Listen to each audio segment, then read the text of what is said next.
What's going down? Will Freeman, revolutionarylifestyledesign.com, talking about how to be more independent by depending on more people.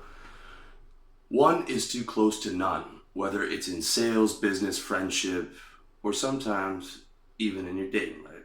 You know what I'm talking about. Maybe monogamy is the right move for you, maybe it's not. But assuming you're going into a monogamous relationship, you've done your homework, you've read my screening criteria, you've read my how to develop your dating game plan articles and video series, you got your eyes wide open, you know all the pros and cons. But I can tell you this, outside of dating, when it comes to getting paid by clients, monogamy is a very dangerous proposition, okay? One client is too close to none. One client means you're fragile. What you want is to become what Nassim Taleb calls anti-fragile, or the ability to survive and thrive if/when things go wrong. And I'd go as far as to say that you can't be anti-fragile enough, just like you can't have enough money. Being anti-fragile comes with many benefits. One of those is being able to live a life of independence. The ability to live where you want and do the kind of work that you want and travel where you want and take your motorcycle up to the mountains on a Tuesday afternoon, or spend all Sunday afternoon hanging out inside on your bed with your girlfriend, eating ice cream, maybe doing some other stuff. That's independence. And the way to get that type of independence is expanding the circle of people you depend on, okay? It sounds counterintuitive, but expanding the circle of people you depend on will make you independent because you're less dependent on one or two or three people, okay? Every billionaire on the planet is dependent on a lot of people. Bill Gates got wealthy from selling debt and getting investors and venture capitalists to help him fund his business. And then he got really wealthy by selling millions of people Microsoft shares. So he's dependent on all those stockholders. That's what gave him the 40 or 50 billion. Had everyone just sold, or if everyone sold today, his net worth would be decapitated. But he just expanded to a massive degree his circle of people that he's dependent on, to the point of anti-fragility, and to the point where you can have tens of thousands of people sell Microsoft and he's still well beyond protected and living well beyond what he needs to survive and thrive. So the reality is you're always dependent on other people to survive. You know, true independence is not possible, but you know, it's a comparison like everything else. You know, we're dependent on other people for our food, clothes, shelter. It's a complex world, and we need to get people to help us give us what we need. We get people to give us goods and services for exchanging that with money. Money literally is influence or power, in the sense that by having these magical pieces of paper, these digits on a computer screen, you can give them to people and they will give you goods and services. You can get people to do almost anything when you have enough money. For example, Google has something like 30,000 people working on their campus to make them, the owners and the shareholders, wealthier, you know, 24/7. Okay. Same thing with all major corporations. By the way, I love Google. I'm on YouTube here. My business exists because of Google search and because of YouTube. So I love Google. Okay. I'm not anti-fragile enough to talk badly about people with power. Never will be, most likely. And at the end of the day, we get people to give us goods and provide services for giving us money. The more money we have, the more we can get people to do what we want, which means the more anti-fragile we are, which means the more independent we are, because we don't have to work a bullshit job to survive. We have what's called fuck you money, which means that we can tell people to fuck off and it doesn't hurt our bank account because we don't have a boss to report to, or we don't have just one client that can destroy us, or you're not dependent on your family for a trust fund or for survival because you're living at home. You've built your circle of dependence so wide that, and you've gotten money from so many different people, that you're anti-fragile, and you're at a point where you have true independence. And This is an economic planet, and independence costs money. That's the reality of it is. Okay, now, anti-fragile is not total, and neither is independence. Like all things, its basis is comparison. In this case, comparison to levels of dependence, with the lowest being a baby,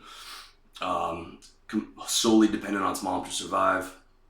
Then you have a teenager who's able to survive on their own, but they're dependent on their parents' money. They're forced to go to school. They have relatively little independence. That extends towards college, where most people are getting by on some of what they earn, but then on their parents. And then you have sort of the average middle class worker who is more independent than a teenager, more independent than a college student, but is dependent on their boss. They're usually not client facing, so they have a set salary. Their income is capped. Most people who are middle class aren't going to have the money to retire. They're not able to travel when they want. They're not able to go where they want. From 9 to 5, it's sit here, do this, go to the bathroom here. This is your break time. This is where you can eat. Okay. Compare that to someone like a Mark Cuban, who's sort of near the farthest end of independence and anti-fragility. So within the human experience, there is no pure independence. There's no pure anti-fragility, but there are massive gradations of that between one human to the other. This is the result of this massive complex society that we lived in. In earlier times, in sort of smaller hunter-gatherer societies, those kind of independence differentials, whatever you want to call it, or that ability of anti-fragility wasn't possible because there weren't enough people to do things for you. In these massive societies, when you're able to accumulate enough credits, enough of that magical paper and enough of those magical digits, you have millions of people that are able to do things for you, giving you a lifestyle that our ancestors could have only dreamed of. I mean, even in today's day and age, just having air conditioning and a cell phone and internet is more than a king had 300 years ago. So there are these massive levels of dependence. There's massive levels of wealth inequality. You might not like the world, but if we're talking about lifestyle optimization, that's just the way it is. And you want to be able to get where you're maxing out your health, wealth, relationships, lifestyle. That comes with getting paid and independence and being anti-fragile. And that comes with increasing your circle of people you're dependent on, as opposed to just being dependent on one or two people. When you're dependent on one or two people, you don't have independence and you're fragile. Okay? The more people paying you in your business, the less dependent you are on any one client. Fact is, it's an economic planet, and unless you're born with a silver spoon in your mouth, you need to buy your freedom. Okay? They don't teach you that in school. You need to buy your freedom. Okay? Your independence, your freedom, it comes with a price. It comes with a lot of sacrifice. It comes with a lot of hard work. Might come with some failed businesses. Might not come with a failed business if you follow the stuff that I outlined for you. I feel like I've done enough failing for all you guys. I've outsourced that for you. I've figured out how to fail, okay? And I've given you what works, which I believe is a service business. And true independence comes from building a business and maximizing the people you depend on. One big client, even a $10,000 a month client, that's great. But if that's your only client, one is still close to none. You can be making $120,000 a year and you can go straight to zero when you only have one client. But compare that to 10 or 20 clients at $10,000 per month, and that's a different story. Because even if at that rate, because your income is high enough, even if you have a yearly turnover or yearly churn rate of say 25%, which is relatively high, you're still making well above more than you need to survive and thrive. So you can afford to lose a quarter of those clients and still be anti-fragile. Okay, you want enough clients that you're still anti-fragile, even in the case of, maybe a black swan month or a black swan quarter where you lose 50% of your revenue for that quarter. These things can happen in business for whatever reason. Markets change or some type of regulation. Okay, but you're still anti-fragile enough to survive and continue to thrive because you've spread your dependence around to enough people.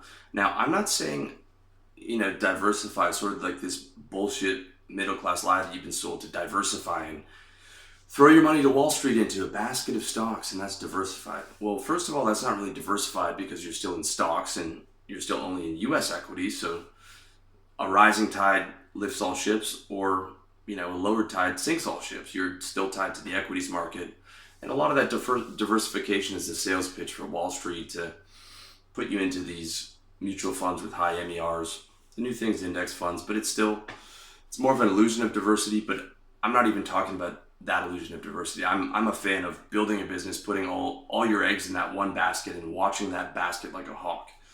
That's what Carlos Slim did. That's what Warren Buffett did. That's what Bill Gates did. That's what Steve Jobs did. That's what everybody on the Fortune 500 did, was build one massive business. Okay, it's yes, you can start to flow into different streams of income as time goes on, but at least the first 5 years, just building that one flow, and then maybe building some somewhat dependent flows on that, but ones that can also stand up on an independent level. Okay. So I'm not telling you to diversify in terms of your business. In fact, I'm telling you the opposite of that. I'm also not telling you to waste all your money, stocks and bonds and all that fucking bullshit. I'm telling you to get rich on a service business with high margins, high ROI. It's something that you can get a 1,500% return, like I get out of my business, because the expenses are so low. Okay, I'm telling you to go all in on that, and to put all your eggs in that basket. But within that basket, you're going to have clients, and that's where you want to be able to diversify. You want to have as many clients or as many customers as possible. It was crazy. I was in a laundry shop a couple of weeks ago with this Thai woman who does my laundry, and she was complaining about having too many customers. Her staff was pregnant for a couple months, and I said, why don't you just hire another person for the next 2 months? She said, oh, I already have a staff. She's pregnant now. I'm like, no, but for the next 2 months. And she sort of just waved it away. And she said she was thinking about shutting down that shop. She had another shop because she had too many clients. And we were on good terms, but she was relatively annoyed when I came in, because she's the owner there, mind you. She's complaining that it was too hot and that she had too many clients. I'm literally standing there with my weekly business to give her, and she's complaining about too many clients. She's complaining about money, as opposed to expanding, hiring new staff, moving online, etc., etc. Okay. Which to me is madness. You want as many clients as possible, even if you're overwhelmed, especially if you're overwhelmed. Okay, you want to be overwhelmed in business. Okay. Unfortunately, most entrepreneurs grossly underestimate the amount of work needed, and they start to see a little success. Maybe they get their $60,000 or their $70,000 and stop pushing people into their pipeline. I've seen this when I worked in cutthroat corporate sales in a past lifetime. Sales guys would get burned out, they'd let their pipeline go slack, and they'd lie to themselves and say they were maintaining. But, the reality is they weren't in neutral. Okay, there's no neutral. Neutral is going down. Their gravity brings a flat line down with mathematical precision. You just can't see it until it's too late. They couldn't see it until they were hemorrhaging, their book, until their book was down 30-40% on that month. Okay, and by then they need to scramble for the next 2 to 3 months to build up their pipeline, because the pipeline's depleted, and it takes a month or 2 months or 3 months to get some of those new big clients to come in. And that costs guys their quarter. Or it cost them, let's say, Q2, right? The last month and a half of Q2, they were significantly down, so that cost them Q2. And then the first month and a half of Q3, they were down. So they ended up missing targets on both Q2 and Q3. And in sales, you're only as good as your last quarter. 2 bad quarters in any year, especially back to back, there's a good chance you're gone. And that's what happens to a lot of guys. In sales, it's usually you move up, or you move on, or you get fired. Okay, because you're constantly having these increasing revenue targets year over year. And that is exactly how guys get fired. And that will usually happen within 3 to 5 years of the guy working a sales job. Okay, sales job is something that I recommend to you guys if you want to learn how to sell, you want to learn how to make money, but it's a means to an end to get you to build enough cash for your exit plan and to get out there and do your own thing where you can't get fired. If you want to read more about that, check out my book, How to Sell, at revolutionarylifestyledesign.com. You can check the product section. I also got a new course coming up, How to Build a 6-Figure Business, which is going to be truly intensive. With that being said, Okay, that's not what you want to do, whether you're working a sales job or whether you're working your business. Okay, you never want to let that pipeline go slack. Okay, instead you want to keep that pipeline full to the point of having more clients than you can handle. This is what we call a high quality problem. I launched coaching this year. I've got a number of clients. I'm trying to do articles and videos for you guys. I'm working on launching my course, launching RLD free web design coming out at the end of this month, launching RLD marketing, which is already live in Australia, going to be out. Have a course for you guys on that next year. I'm beyond busy, but that's a good thing in business, okay? Instead of shirking away from that, the solution is to either hire more people, to partner with somebody, which I've done, and to charge more for new clients to match demand. Okay, you never charge more to your current clients unless you're increasing the package, unless you're like adding an upsell to that, because then you're punishing a client for investing with you. If you want to add more money to your current clients, you have to upsell them to add more value. But if demand is coming in strong and you have hired more people and demand is still strong, you can raise up the price to match demand. It'll slow demand down, but it will allow you to manage those new clients because it'll slow down slightly, as well as increase your revenue and profit margins. In fact, that's what you should be doing, is expanding or raising your prices in accordance with demand. And you're always going to have problems in business, okay? The biggest problem is depending on too little people. The problem you want is being overwhelmed by the amount of clients that you have and being overwhelmed by the amount of people that you're now depending on for money. Because at that point, you know that you're anti-fragile. Okay, I want you guys to start having bigger problems. A lot of guys are coming to me with small problems. I want you to have the problems of, I'm overwhelmed with all the clients that I have because of all the hard work that I put in, and I don't know what to do with all this money. Okay, that's a serious, that's a real problem. Do I reinvest in the business? Do I save it? Do I put it into property? What do I do with this money that's coming in? That's the kind of problems that I want you guys to have. Okay, I want you to have the problem of, I'm depending on all these people and these people are depending on me for services. Okay. So in summary, if you want to be anti-fragile and you want to be more independent, you need to increase the circle of people you depend on to get paid. All right. And you need to look at bringing in new clients every month to give you a margin of safety and to keep your revenue increasing year over year. I loathed sales. I hated sales, but sales, I have to say, working in cutthroat corporate sales, learning how to survive, learning how to thrive, did so much for me. And I was able to watch businesses from the ground floor, seeing exactly, how a business earns, or branch earns $5 million a year. And the focus is revenue target this month and how many new clients you brought on. Okay, and I hated it. I hated the boss breathing down my neck, but I learned how to do it, and I learned what was actually necessary. If I've been speaking with a number of guys, some of them are my clients, and sometimes it's a shock for them to see how much is necessary and how much you have to focus on targets for you to be able to build a business. Okay, and getting new clients is a massive target, very important.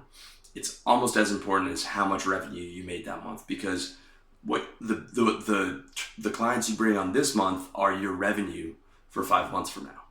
Okay, if you're not doing that, 2 quarters from now, your business is going to suffer.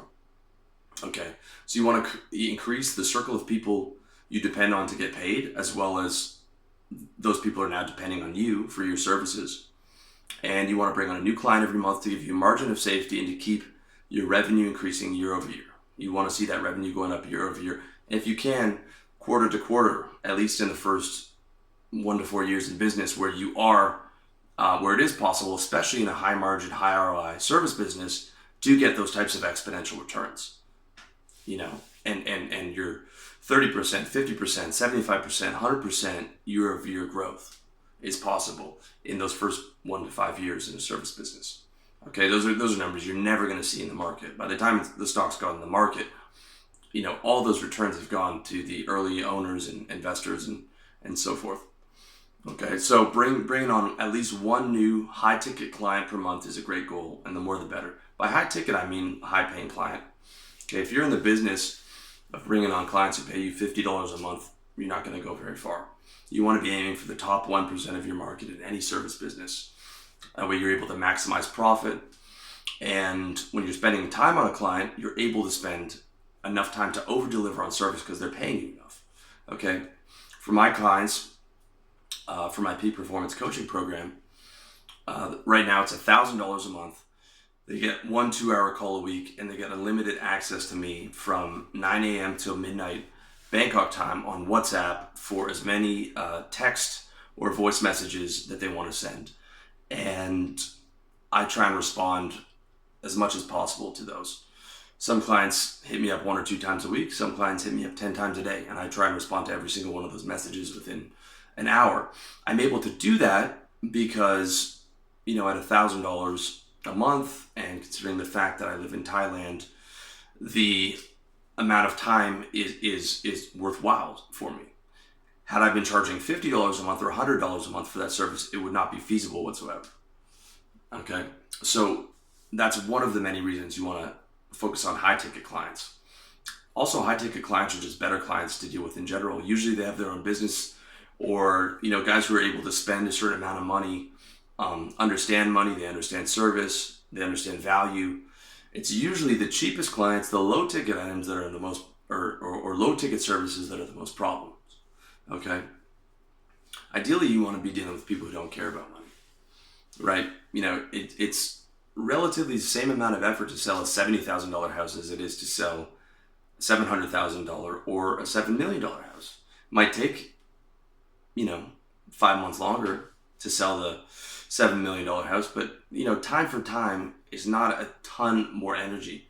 But that person, there's a good chance he doesn't even care about money, right? You can take $500,000 off the price and he's fine with that. He just wants to move the house, and he's not going to hassle you on every little detail. Okay, or like you want to be dealing with people who care much more, who have a lot of money because they care much more about service than they do about price. Okay, and like if let's say it's your service is $3,000 to $6,000 a month, you want people that don't give a shit between $3,000 and $6,000. But that extra $3,000 is going to mean a lot to you, right? That's the ideal. But you start at least in the top 1%. You want to move to the top 0.01% if possible. Okay. So like my coaching is aimed for the top 1% of my audience, and that number is going to continue to run. Like I'm going to increase that price next year. And as I expand, as I get more traffic, the top 1% of my, I'll have more top 1% to market to. I'll also have more 0.01% to market to. Okay. Now, yes, I have products for, I have a ton of free stuff, and then I have products, books, $40 for sort of the entry level guys. You can have courses for maybe $250, maybe $300, maybe some for $500, depending on demand, for guys with a bit more money, and then the top end of my market. But for most of you guys, who are just doing a straight service business, go straight to the top 1%. Okay, if you're selling real estate, you want to sell to the top 1%. If you're selling insurance, you want to sell to the top 1%, and you want to depend on as many of those people as possible. All right, which means as many clients or potential clients as possible, because that when you're depending on as many people as possible, you ironically become independent. Okay, and it's because you're always depending on someone. You're not. No one can be totally independent, so it only makes sense to be dependent on as many people to get money from as many people. When you really break it down, it's just logical. So setting yearly or quarterly revenue and acquisition targets goes a long way, especially when you approach those goals as if there was a gun to your head. Okay, I don't mean that literally or in the sense of like putting pressure and fear on yourself, but in the sense of the test for how serious you are. I actually did an article on that. Like, some guys will say, I can't make 75 grand in my first year or my second year. Or some guys will say, they're trying to go from 100 to 250 and they're saying they can't do it. Or they're saying like over 3 years, I can't go from 200, 250 to 7 figures over 3-4 years. But the reality is, let's say someone put a gun to your head, and the gun to your head of your family. Okay, God forbid. Could you do it? And if you answer yes, you know that it's possible. Okay. And that's the test of how serious you are. Because then you're saying, to get to that six figures, you're saying, I can do it. I know it's possible for me, but I'm not going to commit to it. Okay. At that point, you shouldn't commit to it. If you're saying, I just don't want to do it, don't commit to it. But when you set that goal, right, you commit to it. And you treat it with the seriousness of a gun to your head, not with the fear and the pressure, but you don't give yourself that excuse when the year comes around. Like January 1st, when I'm doing my commitments, okay, I don't go out on New Year's Eve. I get to bed early because January 1st is my yearly, quarterly, monthly task list. It's the perfect storm of all the things I have to do. And, that I see that in my Wonder List. You can check that out on my site, revolutionarylifestyledesign.com, how to get organized. Okay, that's my organizational system, January 1st, start of the year. That's where everything has to get organized. And I take a lot of time setting my yearly goals. Okay, because I know those are going to get me to my mission goals, which is where I want to be by the end of every decade. I'm 36 now, and I'm thinking about where I want to be by 40. And that's dependent on my yearly health, wealth, relationships, and lifestyle goals. Okay. And that wealth goal, that income goal, or income and savings goal, I set that with the seriousness of a gun to my head. Okay, this is like it's goal isn't even the right word, commitment's the right word. I'm committing to this. Okay. And if I feel the goal is maybe too high, I might drop it lower because the failure is just not an option for that goal. Okay, so I'm like, it has to be something that I will commit to, because once I commit to it, I can't quit. There's no, June 1st coming around like maybe I should reconsider. Okay, that's not allowed. All right, it's not allowed to quit. You should not allowed to quit on your business, and you should not be allowed to quit on your yearly goals, and you should not be allowed to quit on your mission goal. That just takes the options off the table. You don't have to think anymore. You just have to do. Okay, and it's that dedication that's going to get you across the finish line. All right. So it means knowing that if you had a gun to your head, you could achieve your goal, and executing at that level of seriousness that your goal is your number one priority that year. Outside of your health, which is number one, okay, making sure that you're healthy, your wealth goal should be number two. Okay, health, because without it, you're dead. Wealth, without it, you sleep on the streets, or even with a little bit of it, you're uncomfortable. You have to be in the top 1% to get comfortable, okay? Top 1% worldwide is about 50,000, but top 1% in your country, which in America, you want to be over six figures. If you're over here in Thailand, you want to be over, 40 grand US. But ideally, you want to get into the top 1% of the world, which is, I tell guys, like, to start feeling comfortable, you want to get to six figures, and you want to have six figures in your bank account. Okay. And a consistent six figures each year, consistent 8 grand coming in a month. That's the start. I think the first big metric to aim for. The first, you're starting your service business. Like 3 years from now, I'm going to be doing six figures. Year 1, 40. Year 2, 70. Year 3, 100. Okay, you can do it faster, but that kind of seriousness, that kind of commitment, and that kind of pushing to get those new clients, so that you're dependent on as many people as possible. You're spreading that dependence around, which in reality it equates to independence. Okay, independence means depending on the fewest people possible, the most people possible. Okay, the more people you depend on, and who therefore depend on you for your services, the more independent you're going to be. And that takes real hard work and real dedication. Okay, a lot of guys underestimate the dedication it takes, but that's the price to pay for independence. That's the price to pay for freedom. I promise you, it's worth it. Okay, like I'm going to take you on a little tour. I'm just here in Thailand, man. Okay, this condo here probably cost me $2,500, $3,000 in Toronto, downtown Chiang Mai. Okay, it's not spectacular, but it's pretty nice. Pretty comfortable, pretty big for the size of Thailand. Cost me about $850 here, not including utilities. And, a third of the cost just by being able to move out here. That was brought to me by the hard work that I did in sales and in this business. that gave me the independence, that spreading my dependence around to, customers for my books, for my clients, for my peak performance coaching program, all these things, as well as the freedom to do this business that I love, to be able to talk to you guys. I went out for a coffee, a nice little mocha, and some chocolate banana bread before I did this video. Sat in the sunshine for about half an hour on a Monday afternoon because I have the independence to do that. Okay. And that's just one of the many benefits, man. I mean, if you haven't tasted a full year of independence where you're in control of your income, you've got your own business, I'm telling you, it's game changing and you can't go back. And it's possible for you. Okay. 100% possible.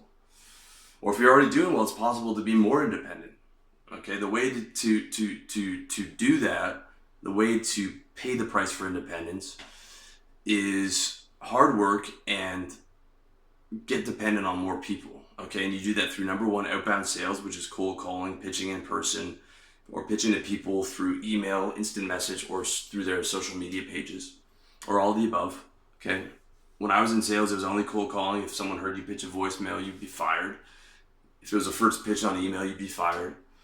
But, times have changed. I still think cold calling is the best method for outbound sales, but sometimes it's hard to get a hold of people, or if they're an online business, they might not have a phone number. But do all the above. Call them, call the decision maker, leave a voicemail, message them on their Facebook page, message them on their LinkedIn, email them. Do that twice a day until you hear a hard no, or until you get a close. Okay? And if you are working your own business full-time, 100 to 400 outbound touch points a day. Okay? 2 to 3 hours on the phone a day, pitching if possible. 7 days a week. 8 to 12 hours a day for at least your first year. Right? That's part of what it takes. Okay? Another part is inbound marketing. If you have the money, you might not have the money off the start, but if you have the money, Google, YouTube, Facebook, Instagram, or LinkedIn ads. Stay tuned for RLD marketing. We've already started for various service businesses in Australia doing Facebook ads. Facebook right now is the most effective marketing platform. I think it used to be Google ads, but the amount of data and retargeting you can do on Facebook is incredible. It's actually quite scary when you think about what Facebook's capable of. But I stopped caring about privacy a long time ago. Privacy no longer exists. I need social media to build my business, and that's that. But massive, incredible for marketing. Okay, that's other ways to get people's attention. Last way is organic traffic, which is attracting clients by providing valuable content on social media, like this video I'm doing here on YouTube, as well as will be uploaded to my Facebook, SoundCloud, podcast, as well as through your website. SEO is still useful. It's not as useful as it used to be, but writing targeted keywords for SEO is still useful, and I still get a lot of traffic to my site. Of the two, my business exists because of my website, which is 99% Google search, and YouTube. Okay, so 2 Google products. Facebook and Instagram are pay for play at this point. LinkedIn to some degree, but the real organic traffic is going to come from Google products. Okay, as I said before, Google has been a godsend for my business, and I really mean that. So the name of the game is finding who has your money and getting their attention. Okay, it's that simple. Who has my money, getting their attention, and getting as many of those people to do business with you. Okay, getting as much attention from people as possible, getting as much attention from the right people as possible, the ones that have your money and that are interested in your service, and getting as many of those possible people to close and to do business with you. And therefore being dependent on as many people as possible, which gives you independence. From there, it's just a matter of putting those people in your pipeline, closing them, and keeping your pipeline packed with hot products. The command of an entrepreneur is thou shalt not let thy pipeline go slack. Okay? In short, you get your independence and financial freedom by getting as many people to pay you as possible. If you don't have their attention, if they don't know you, they can't pay you. Okay? It's your network that pays you. Okay, I did a video and an article on it called "Your Network is Your Net Worth," because people can't buy from you if they don't know you. So you want to get as many potential clients in your network as you possibly can. Not in the sense of, some BS networking conference. I also did a video on why networking is a waste of time, and I still believe it, okay? Because all those networking events with the guys in sharp suits are a bunch of guys acting like they have money, looking to find someone to give them money, but it's all a bunch of sales guys talking to each other, handing out business cards, and wasting everybody's time, okay? I'm not talking about that kind of networking, okay? I'm talking about getting people's attention and selling them and closing them. Okay, you'll know it's sales when you're uncomfortable. Networking's comfortable. Okay, you're just handing out business cards and talking. You're selling when you have a pitch and it's uncomfortable, and sometimes you're putting some pressure on somebody. Okay, that's sales. All right, not some BS networking conference. All right, your network is your net worth. You want to have as big a network as possible. If you can, you want to be able to depend on thousands of people a month, or 10,000 of people, or millions of people a month, if that's possible. It's probably not going to be possible in your service business, but a service business filled with 25 high ticket clients, paying you $1,000 to $10,000 a month, right? It's a different ballgame. Okay, or maybe you have a product based business. You can have thousands of clients a month, or tens of thousands. Right.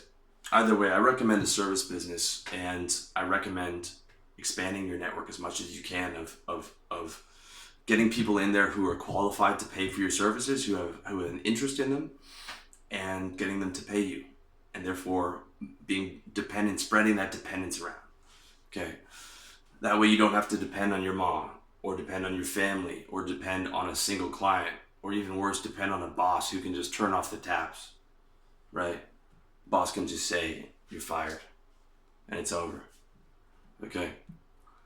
You want to be in business for yourself, where you can't get fired, and where your income is not capped, where you can hire other people to replace you on certain tasks, and where you can control your own independence by bringing on as many high ticket clients as possible.